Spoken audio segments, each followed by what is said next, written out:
Hello everyone. The Darkness Falls mod for 7 Days to Die is at the top when it comes to its awesome arsenal of weapons.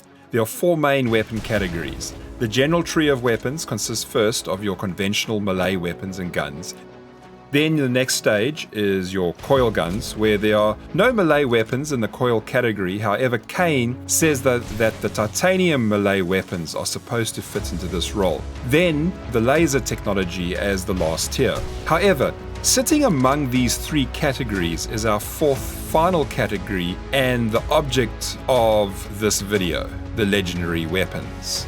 As of version 4.02 Dev Build B4, there are 6 legendary weapons. All the weapons have a special ability, unique icon and model. They are generally loot-only weapons, but what is probably the most important aspect of them, and what many don't seem to know when they start playing Darkness Falls, is all legendary weapons can stop demon regeneration.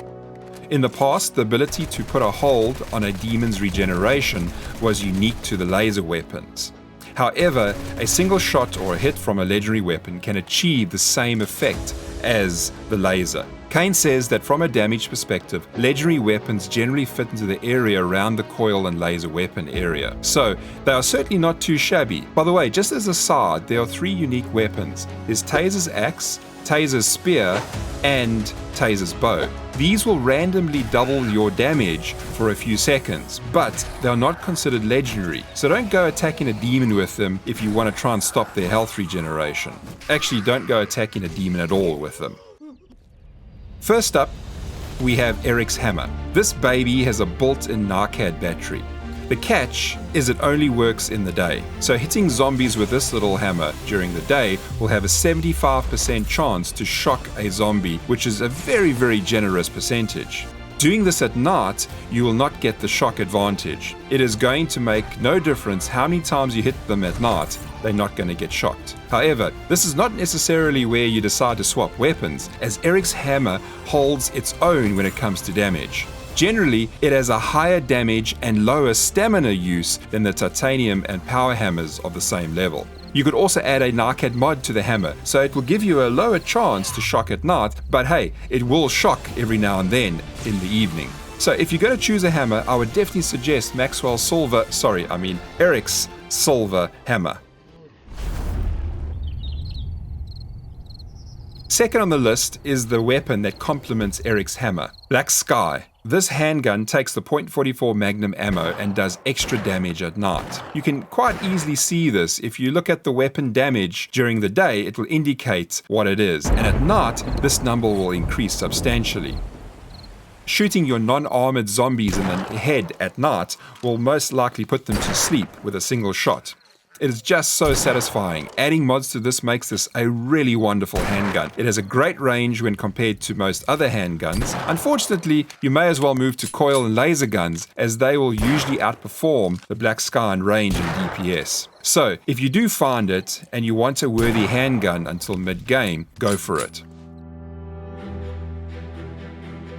Next up is the favorite weapon of many, the baseball bat. The legendary bat Lucile does not disappoint. Spelt with 1 L, probably not to get mixed up with the TV series version, it is on par with a titanium bat when it comes to damage. So finding this early will give you a nice superior bashing stick advantage. With the added bonus, it includes a built-in barbed wire mod. So this will cause bleeding to any target and will definitely give you an edge if found early.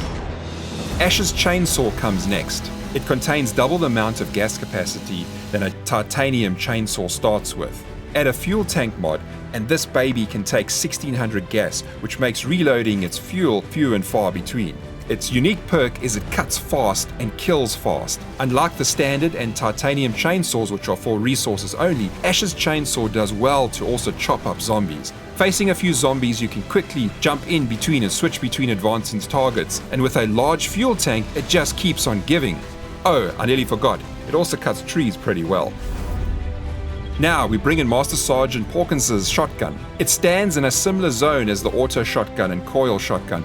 However, it comes with a default modification of ignoring 50% of the victim's armor. It also includes the description, the ultimate stealth shotgun for wiping out your foes. However, this is just part of the backstory. The gun does not have a built-in silencer.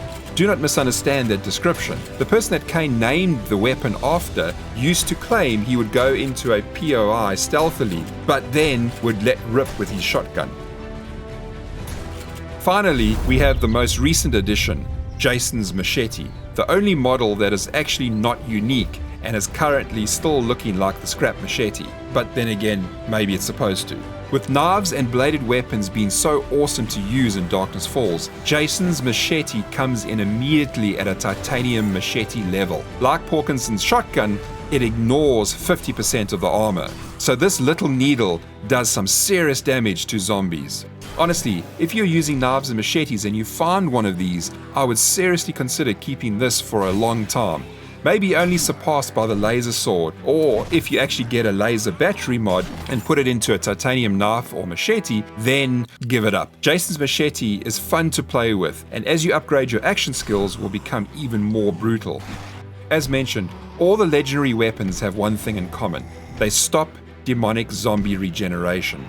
Though for the big demons, they will put a 90-second hold on the regeneration. So before you get into laser weapons, finding a legendary weapon can give you early access to stopping demon health regeneration, and a few other little perks here and there. So keep something around just in case, if you can get hold of it. That ends this little info grab, and I will see you in the next one.